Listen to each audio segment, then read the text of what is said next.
last time. 3, 2, 1, 0.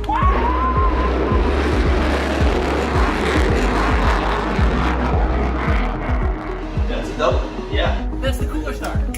Yes! Yes! Sistine and Deuce launched without a hitch. A perk of using sounding rockets is they fall back to Earth, so you can reuse the instruments. So, we're headed into the outback to find them. Luckily, wildlife in Australia is known for being really friendly. Another creature of my nightmares.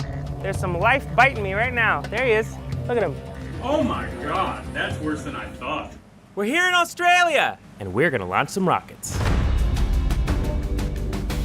We're following 2 NASA rocket missions as they try to understand how stars make the planets around them suitable for life. I'm Miles Hadfield, and in this episode, we're gonna go find some stuff that just fell from space.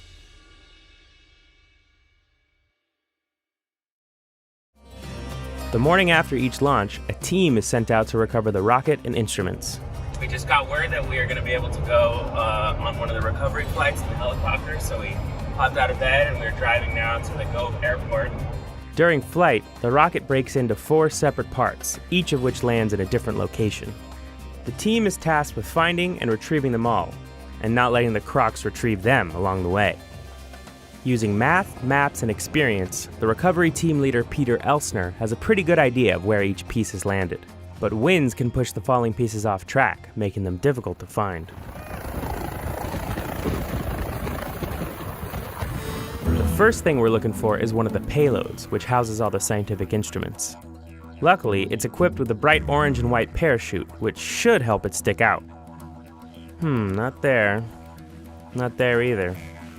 Nope, that's not it. There we go. Sure enough, we spot it right where Peter predicted. And it looks like the parachute gave it a nice soft landing. The nose cone was just a few miles away, but its landing wasn't so soft. This is a wizard's hat, yeah. He's not gonna wear it now.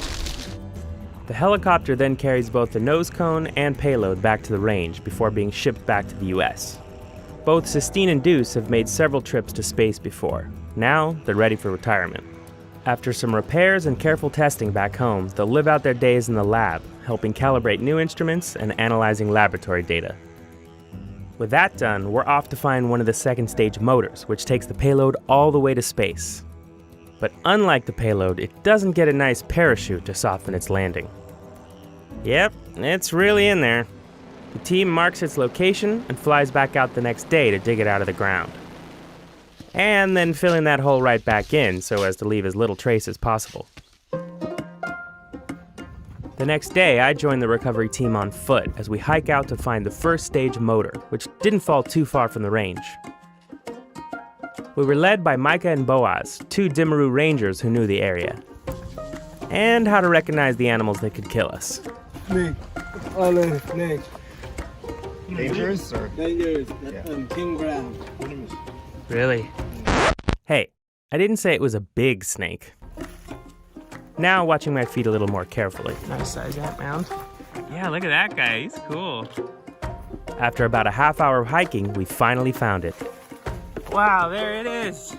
It may only burn for the first 6 seconds after launch, but it still manages to get over 2.5 miles high. That's one heck of a fall. Peter assessed the tools we'd need and then radioed in the list to the helicopter. So right now we're digging out parts of the motor that are lodged in the ground.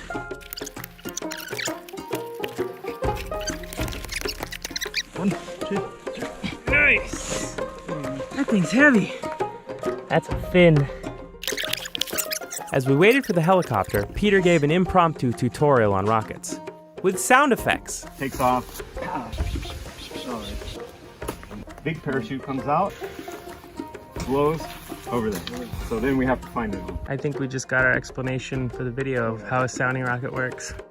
As the recovery efforts wrap up, it's time for us to head home. But for the science teams, things are just beginning.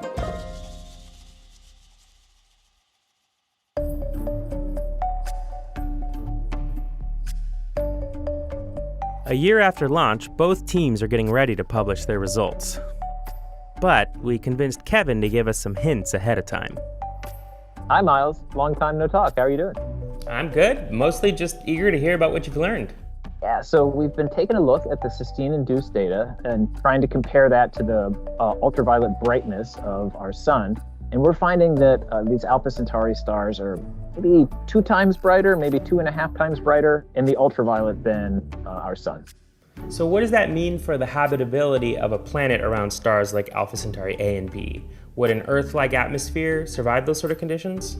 This probably means that the upper atmospheres of planets around those types of stars are just going to be a little bit hotter than what we have here on Earth, but not to the point where the atmosphere is rapidly evaporating and it's changing its composition drastically over time. I actually think this is pretty good news for the ability of your average rocky planet around an average solar type star to hang on to its atmosphere and probably be a pretty good candidate for the search for life. That's amazing. So what about biomarkers or signs of life on planets around stars like that? It looks like the biomarkers that we would expect here on Earth, things like molecular oxygen, methane, those all look like they're probably going to be pretty good on planets around stars like Alpha Centauri as well. That sounds really promising. So how do you think these findings are going to impact the search for habitable worlds going forward? So that's a really good question, Miles. NASA has recently started a new mission concept called the Habitable Worlds Observatory. And this is going to be the mission that I think finally allows us to determine if we are alone in the universe or if there are signs of active biology on planets beyond the solar system. And I think what some of the results from DEUCE and Sistine are telling us is that orangish and yellowish stars are probably going to be the best environments in which to look for life as we understand it here in the solar system. That is so cool. Thanks for talking with me, Kevin, and giving us this sneak peek at your results. Great to talk to you too, Miles. See you next time. After this adventure with Sistine and DEUCE, the night sky doesn't look quite the same to me anymore. Hanging out with these rocket teams has shown me that we're in a time like no other, where our capabilities for discovery are starting to catch up to our imaginations. Somewhere, orbiting a far-off star, is there another planet brimming with life? Or is our habitable world the only one that's actually inhabited? We've never been closer to finding out.